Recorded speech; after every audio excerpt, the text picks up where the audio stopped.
Bismillahirrahmanirrahim. My name is Sidra Mahmood, and this is our lecture number 14 of Nuclear Analytical Techniques. And in this lecture, we will discuss about the environmental applications of radio tracers. First of all, we will discuss the key concepts of this lecture.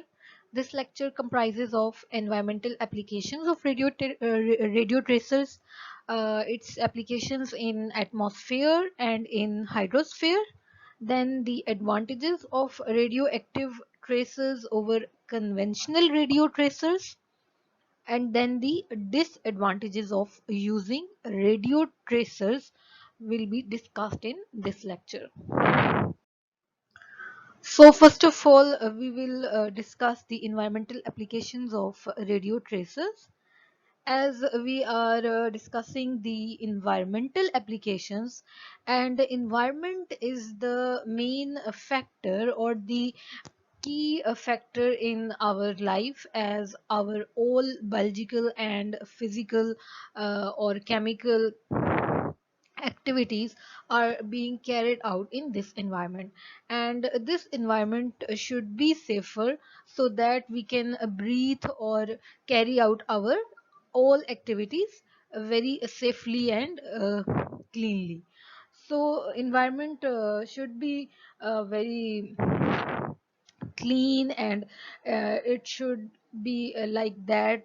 uh, so all the hazardous substances that are present in atmosphere, it does not affect our lives so badly. So we have to protect our environment, and for this purpose radio tracers play their important role. And in recent years, a great deal of research has centered on the study of problems related to the environment and environmental processes. And in some of these studies, radio tracers have been used as primary tools to measure the dynamics of many physical and chemical processes. Like, as we are studying the applications of radio tracers, so radio tracers have been used in different environmental activities to make it more safer and more cleaner, so that our other biological or physical activities should not be disturbed with disturbing the environment. So our main focus is to clean the environment, or to make it more safer, so that we will be more more and more safer in this environment to breathe or to do our other physical or chemical activities. So different radio tracers are being used in this way to protect the environment.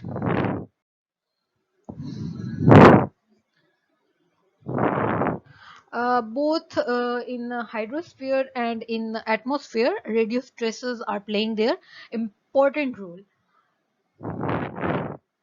and they have been employed in the studies of physical and biological processes in the atmosphere and the hydrosphere.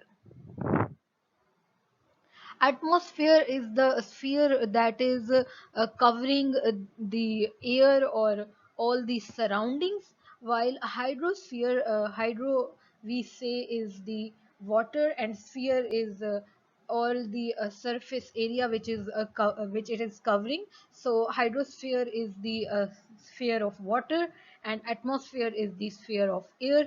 So we have been focusing our study on both these spheres that are both actually the part of our environment. Um, so in these studies, the use of radio tracers to measure flow patterns, dispersion, and similar features is closely coupled to test of theoretical models for the processes involved. Like different models we use in our biological cycles, like cell cycles and their patterns, they all are studied. along with the use of radio tracers in these environmental applications of radio tracers.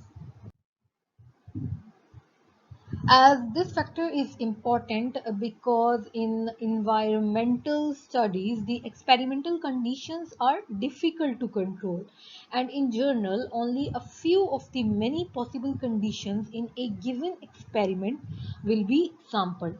Therefore, it is important to have some way, that is a model, to correlate experimental results measured under special conditions to journal statements regarding an environmental process. So basically, we are saying that different environmental studies involve different experimental research and conditions. And in our experimental studies, in which we are focusing on environmental effects, it is very difficult to control the conditions of our experimental studies, and there are only few conditions that can be accurately examined in environmental studies during our experiment, as it is very difficult to cope up with all the conditions to be accurately followed during an experimental research. So, due to this, it is very important to correlate the experimental results measured under special conditions to journal statements regarding an environmental process. And in this way, the experimentation can be carried out easily. Now, when we are discussing the use or the applications of radio tracers in atmosphere, among the quantities that have been measured in atmospheric studies are the natural airflow patterns in large and small scale investigations, the dispersion of atmospheric pollutants from the various sources, and the identification of sources of various pollutants. Like we have discussed it earlier, that atmosphere is the sphere which is covering the whole uh, aerial part of our atmosphere.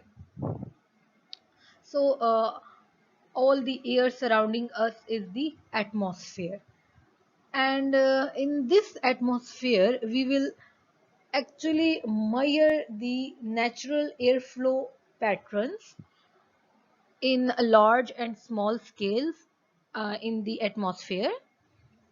We are measuring the airflow patterns, the dispersion of atmospheric pollutants, like how much contamination of pollutants have been taken place in the environment, or how much is our environment is polluted, is being checked in this way. Like we have a uh, different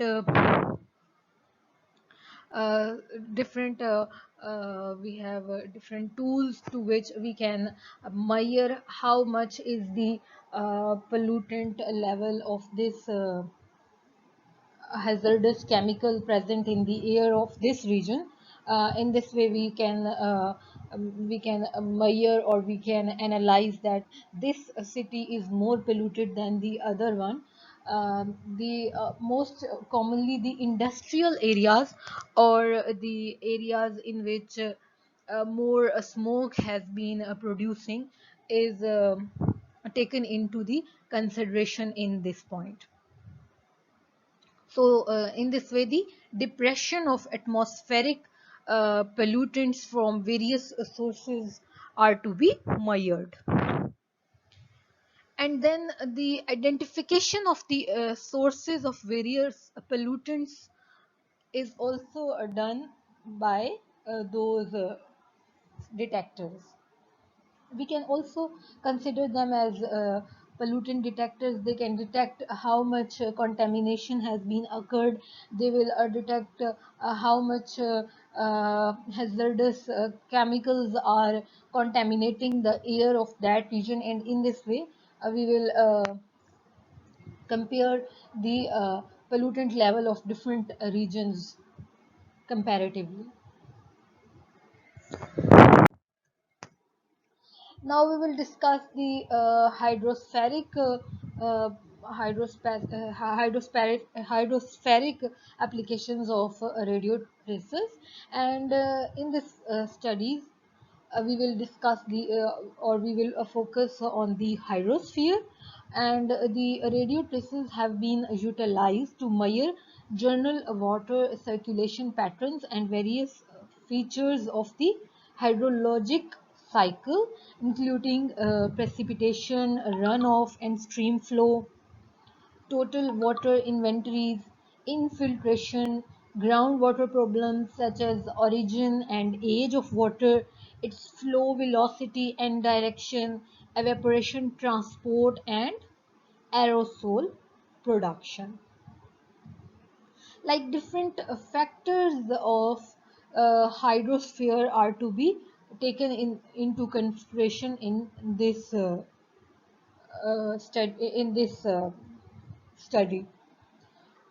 Like we are focusing on the hydrosphere. So radio tracers are used to measure different circulation patterns of water, and different hydrologic cycles are taken in consideration, and also uh, hydrologic cycles include different patterns like precipitation, runoff and stream flow, total water inventories,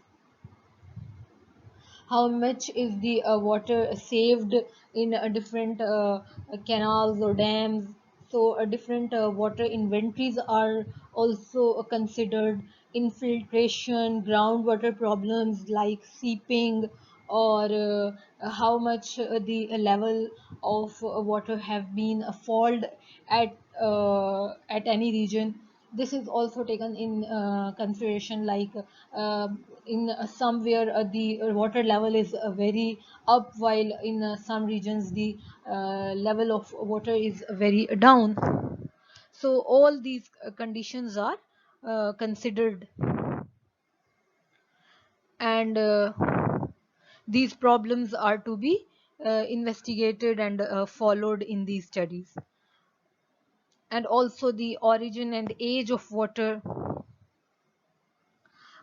from how much time the water has been coming out from that particular point, or how much old is that well. These all points are to be considered, and the flow velocity, how much flow velocity of the water was 1 month before, and what is the velocity of water nowadays. So the values are compared, and in this way these problems are checked. And again the aerosol production, these all points are to be considered in hydrospheric studies of radio tracers, in which radio tracers are being utilized.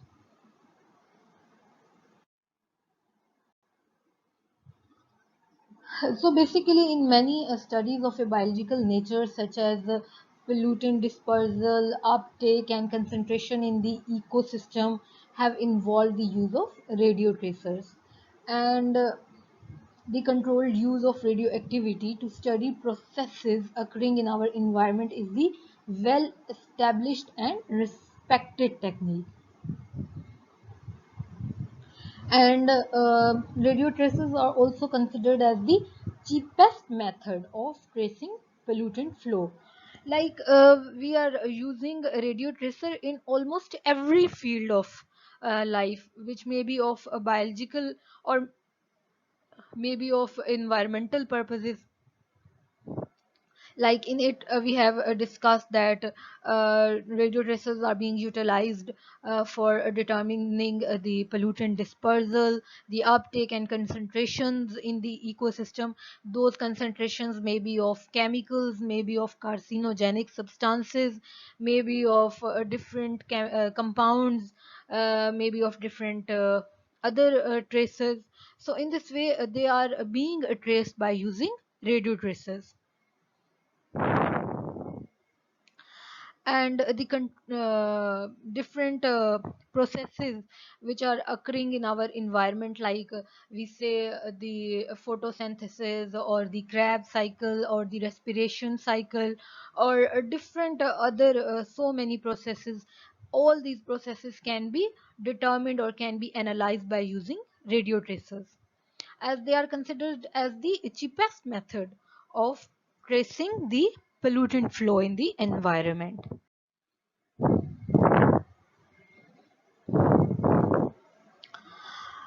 Now we will discuss the advantages of radioactive tracer over conventional radio tracers.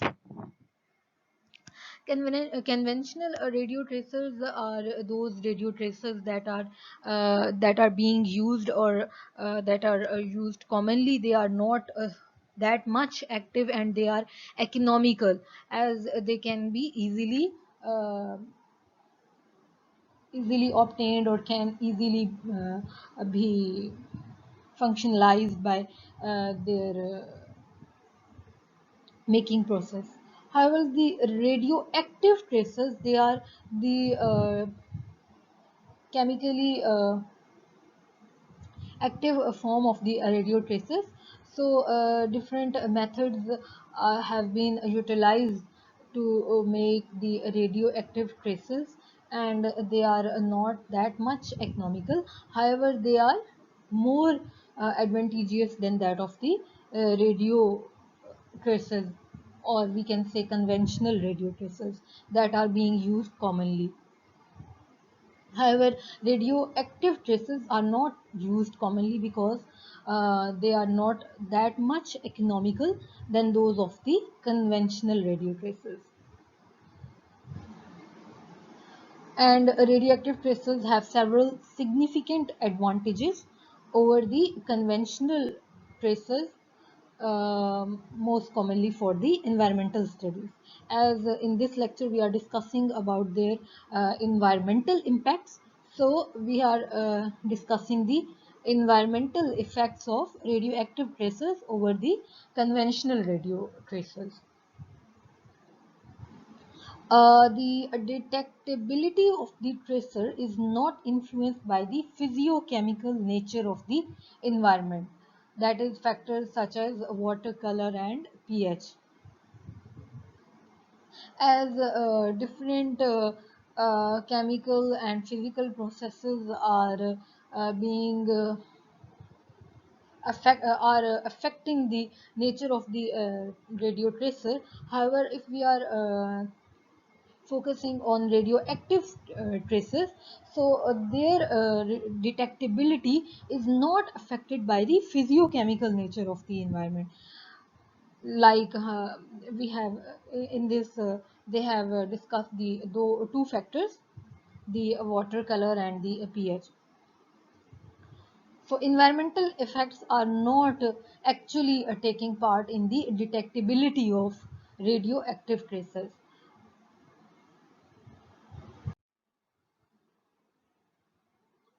Why the environmental aspects are not affecting in the nature of the detectability of radioactive traces?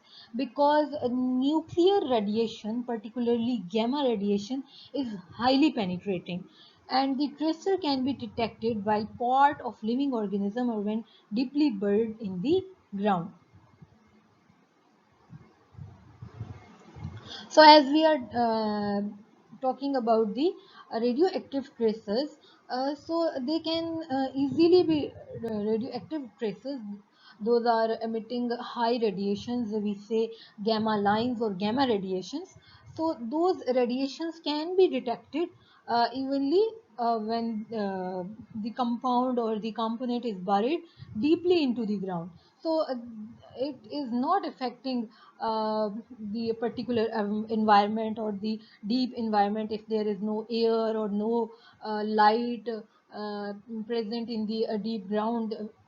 So we cannot determine the amount of the radioactive traces. It is not affecting actually,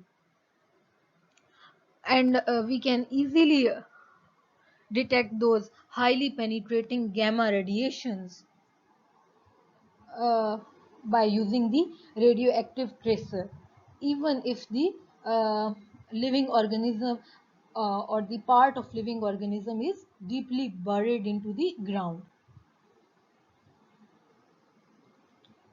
And only a small number of atoms are necessary to give a significant disintegration rate, and there is a much better detection sensitivity in radio tracer experiments compared to conventional tracer experiments. And this point is particularly important for environmental studies where high dilution factors are commonly encountered. So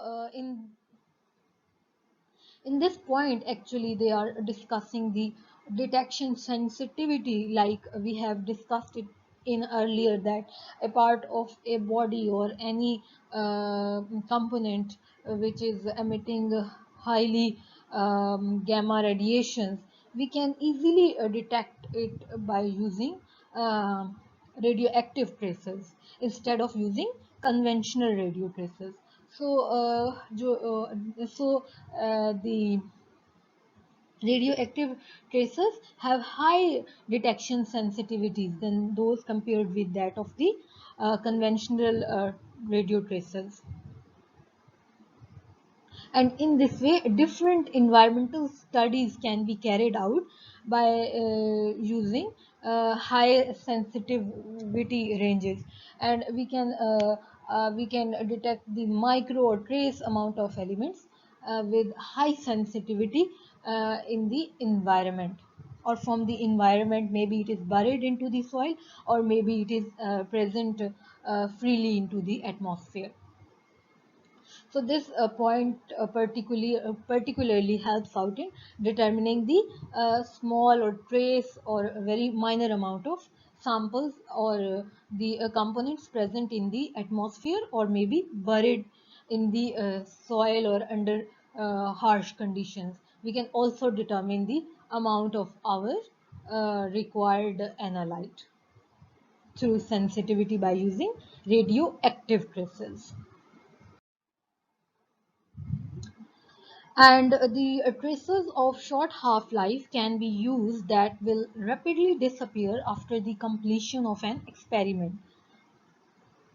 Experiments can be repeated several times without damaging the environment or getting erroneous results due to persistence of tracers from previous experiments in the environment. So this is again an other advantage of radioactive traces, as they have very short half-life, and they can when their half-life is attained, they easily disappear from the environment as they are no more, as when their half-life is completed or is ended, they are vanished, they are not in the environment.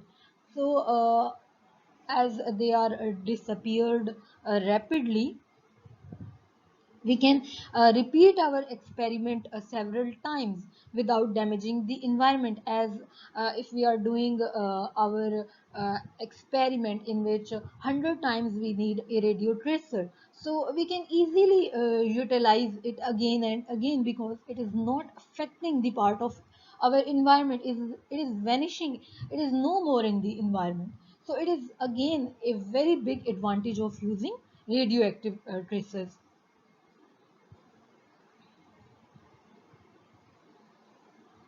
And in this way we are not getting the erroneous results due to the persistence of traces from the previous experiments in the environment.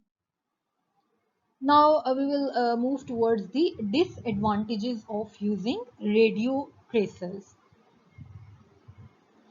The principal disadvantage of using radio tracers in environmental studies is the actual problem of nuclear safety. As we have discussed it earlier, that we are focusing on the half life, that when its half life is attained, it's been vanished or completely destroyed from the environment, and is no more and is no more into the environment. But some of the radio tracers have very long half-life periods, and they are present in the environment. And along with this, when some radio tracers have a short half-life, they are emitting continuous radiations of high radioactivity. So these or those highly radioactive radiations are also damaging the environment, and they are also problematic, and they are playing a very damaging part to the environment. So public concern over possible harmful effect of ionizing radiation has increased in recent years. This fact, together with the lack of control over experimental conditions found in many environmental studies, has caused many regulatory agencies to establish extremely strict rules concerning the use of radio traces in environmental research. So, as we have discussed it earlier, that there are many radio traces that are of high concern, as they are emitting they are continuously emitting harmful radiations. So, for those radioactive traces, some countries or some organizations have put extremely strict rules to prevent the usage of those radioactive traces, as they are playing a very harmful effect into the environment, like we say different chlorofluorocarbons, their radioactive isotopes, or different radioactive traces.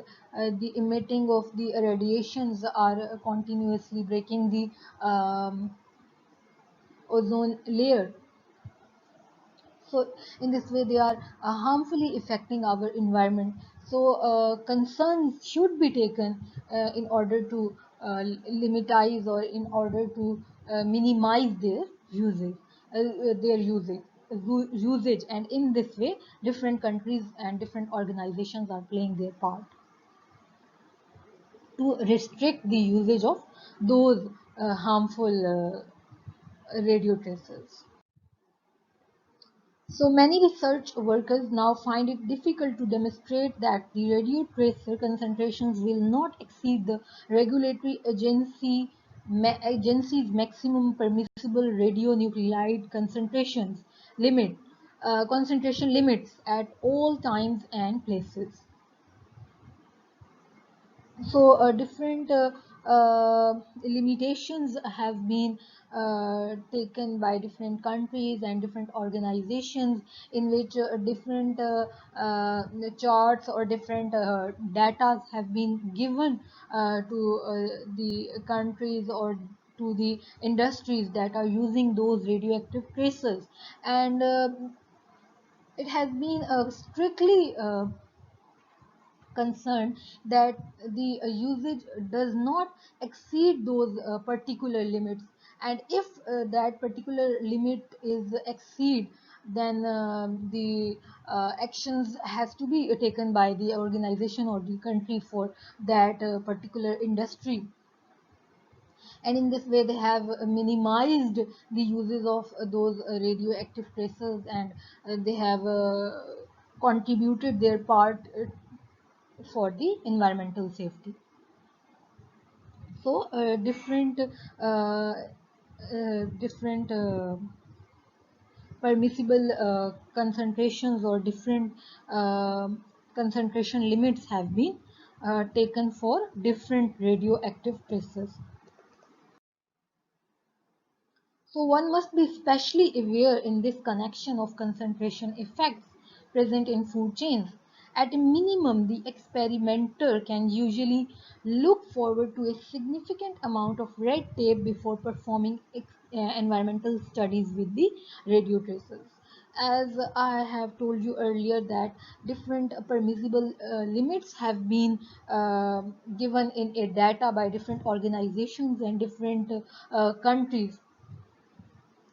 They are the EPA values or the permissible limits for a particular radio tracer. So we also must be aware of these limits as their concentration effects are also present in different food chains, and we as a experiment should look forward to a significant amount of alert concentrations before performing the experimental studies. Like if we are performing any experiment in which the radio traces are being used, so we have to be aware about their permissible limits, and we should try our level best to not exceed those permissible limits. As if in our experiment we are exceeding those permissible limits, it means that we are uh, playing our part in destroying the environment. So we should also be aware of those particular permissible limits up to which the radio tracer can be safely used. So this is all about your lecture number 14, and the assignment is that you have to discuss the effects of radio traces on environment, more effects of radio traces on environment, how harmfully and uh, how advantageously it is taking part in uh, environment.